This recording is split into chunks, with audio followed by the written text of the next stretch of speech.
Principles of Administrative Law. Introduction. Administrative law is the branch of public law that regulates the powers and functions of administrative authorities.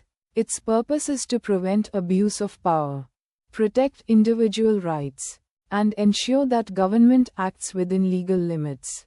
Over time, courts have evolved certain principles and doctrines which form the foundation of administrative law.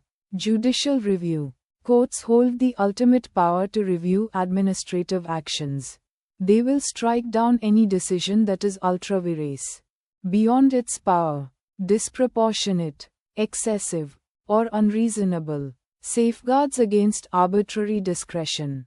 Courts ensure that administrative authorities act within the law. Focuses on legality, lawfulness, not the merits of decisions.